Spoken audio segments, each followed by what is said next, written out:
Olha, eu dei um curso meses atrás que chama Introdução ao Método Filosófico.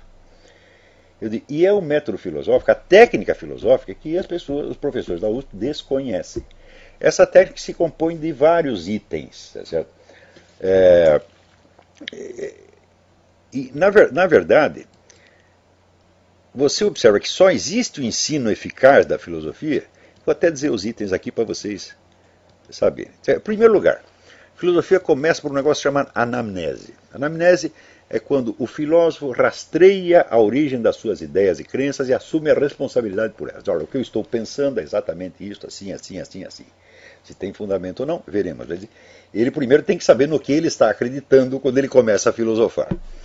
Segundo, a meditação, pela qual ele busca transcender o círculo das suas ideias e crenças e permitir que a própria realidade se comunique com ele numa experiência cognitiva originária. É isso que Sócrates buscou, é isso que Edmundo Husserl buscou, é isso que todos os filósofos, é isso que René Descartes buscou. Quer dizer, eu tenho aqui X ideias, mas por baixo das ideias deve haver uma realidade. Então eu não quero mais ideias, eu quero a realidade. Né? Terceiro, o exame dialético. Através do exame dialético, ele integra a experiência cognitiva dele na tradição filosófica, comparando as suas observações com a de outros filósofos antecedentes, discutindo com eles. Ele integra, através do exame dialético, ele integra a sua experiência cognitiva pessoal na tradição filosófica e esta naquela. Quarto, a pesquisa histórico-filológica pelo qual ele se aposta pela tradição. Quer dizer, ele tem que ler os livros de filosofia, ele tem que aprender a técnica de ler os livros de filosofia, de interpretar, de analisá-los, etc, etc. 5. A arte hermenêutica, pela qual ele vai tornando transparente para o exame dialético, tornando transparentes as sentenças do filósofo do passado. Quer dizer, ele vai agora uma interpretação em profundidade, não apenas interpretação de texto, mas a interpretação do peso filosófico das sentenças dos filósofos do passado. E todos os demais elementos da herança cultural que sejam necessários para a sua atividade filosófica. 6.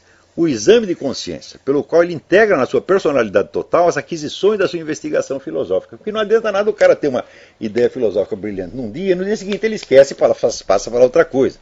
Né? Nietzsche era um pouco assim, mas Nietzsche tem desculpa porque ele era assim, finito, era doente, maluco, ele só tinha 2 horas de lucidez por dia. Então ele pensa, dá uma sacação genial agora, no dia seguinte ele esquecia de falar uma coisa completamente diferente, mas está desculpado. Mas, em geral, assim, você tem que integrar na sua consciência e na sua personalidade as conquistas da sua investigação filosófica. E 7, por fim, a técnica expressiva pelo qual ele torna a sua experiência cognitiva reprodutível por outras pessoas. Esses 7 elementos compõem a técnica filosófica.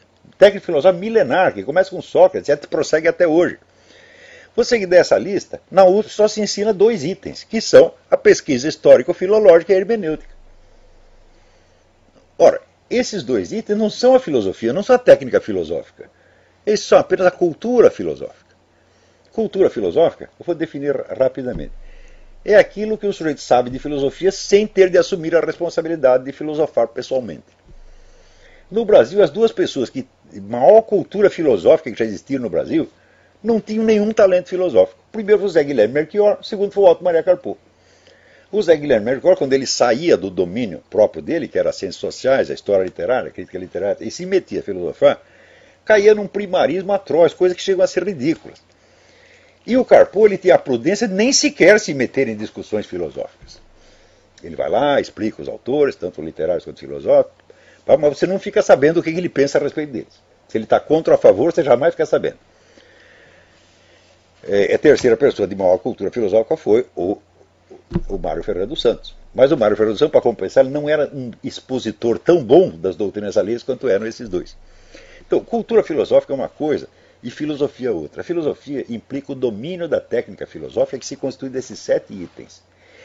O pessoal da USP desconhece completamente esses itens. Eles só são capazes de ensinar a pesquisa histórico-filológica, quer dizer, análise de texto, e história da filosofia, e a hermenêutica, a interpretação do texto. Não passa disso. Então eles estão transmitindo o quê? Filosofia? Não, meu filho, estão transmitindo apenas cultura filosófica, qual é apenas um elemento do conjunto. E para transmitir a técnica filosófica, como é que faz? Basta um professor de filosofia falar, não, não é possível isto. Só pode transmitir a técnica filosófica um filósofo de verdade que esteja no momento do ensino, lutando com as dificuldades internas da sua filosofia, e então ele vai expondo aquilo e mostrando aos alunos como se faz. Só existiu o grande ensino da filosofia onde houve um filósofo vivo e presente no momento mais forte da sua criação. Não é isso? Quer dizer, existem inúmeros depoimentos, tá certo, de alunos, de estudantes, sobre os grandes professores que tiveram, os quais eram grandes professores porque eram também grandes filósofos e estavam filosofando no momento da aula. Não é assim que vai pegar um conteúdo pronto que ele pegou num manual e explicar para os alunos. Não, ele está criando a sua filosofia naquele momento, diante dos alunos.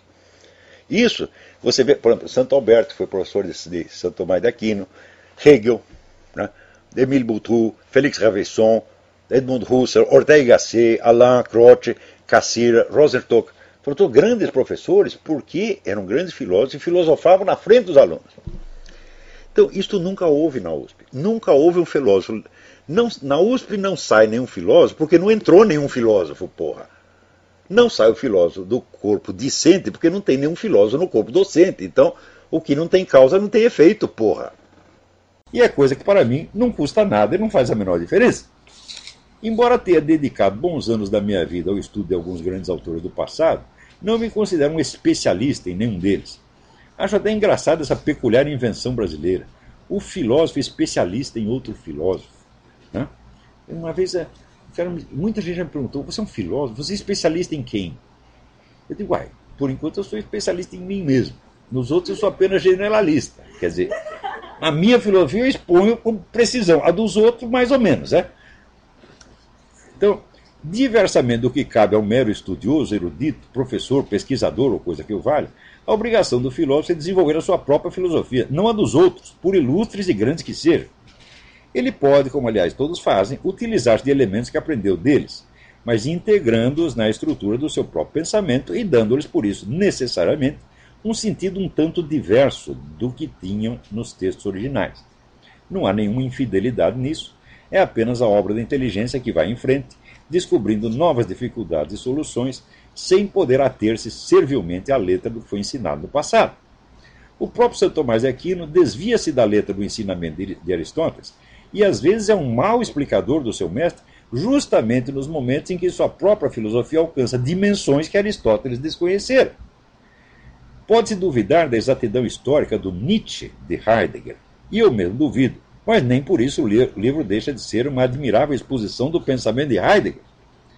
Uma certa erudição histórica é necessária ao filósofo, mas não é a finalidade dos seus esforços nem o critério pelo qual sua obra deve ser julgada. Um filósofo não estuda autores e textos, estuda problemas, estuda a realidade, estuda a existência e seus enigmas, servindo-se, às vezes, mas não sempre, de autores e textos como elementos auxiliares de uma pesquisa onde eles não são nem o assunto, nem o foco. Daí não ter cabimento um filósofo ceder à tentação vaidosa e fútil de uma competição de cultura filosófica, especialmente quando desprovida de qualquer outra finalidade senão mostrar quem sabe mais. Um cidadão chamado Napoleone pergunta: como você vê as pessoas que estudam a sociedade com auxílio fundamental da filosofia fora do círculo acadêmico? Eu digo, mas só dá para estudar fora do círculo acadêmico, meu Deus do céu. O círculo acadêmico hoje é fábrica de militante, é fábrica de cabo eleitoral petista, porra.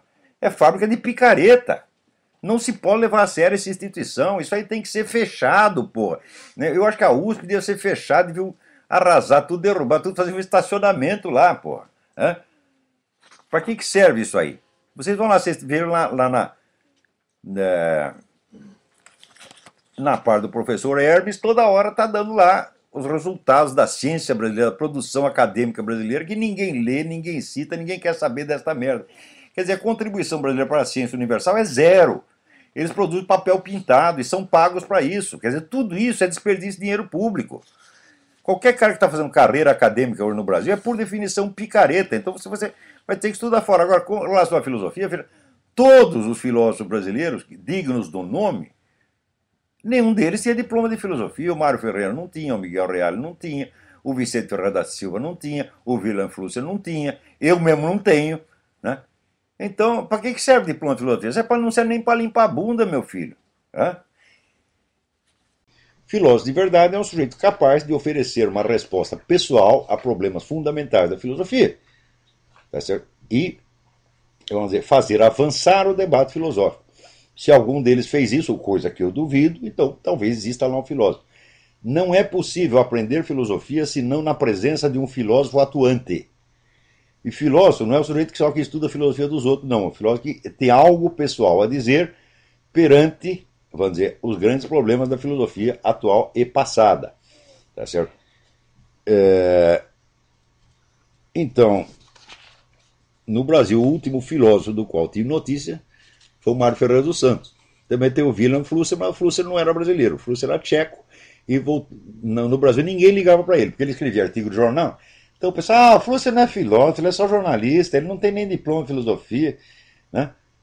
Daí o Flusser se encheu o saco disso, foi na Alemanha, mudou para a Alemanha, onde hoje é considerado um dos grandes filósofos alemães. Está vendo? Tempos atrás, eu mesmo defini a filosofia como a busca da unidade do conhecimento na unidade da consciência e vice-versa. Portanto, a filosofia é sempre o empreendimento individual e exige que o indivíduo envolvido nisso, ele fale não em nome de uma ideologia, não em nome do partido, não em nome de uma identidade, mas em nome do seu coração, com máxima sinceridade, como fez Sócrates no seu tempo. E tudo o que Sócrates diz é a visão pessoal que ele está tendo das coisas, visão pessoal direta. Ele não está falando em nome de ninguém, mas em nome dele mesmo. Esse é o primeiro ponto. Se não existe numa sociedade um número suficiente de pessoas fazendo isso, então todo o diálogo, todo o debate se torna um confronto de ideologias, que é, no fundo das contas, um confronto de poder. Então a função do filósofo é justamente entrar aí com essa voz personalizada, falando sempre de coração na mão, para humanizar o conjunto da conversa.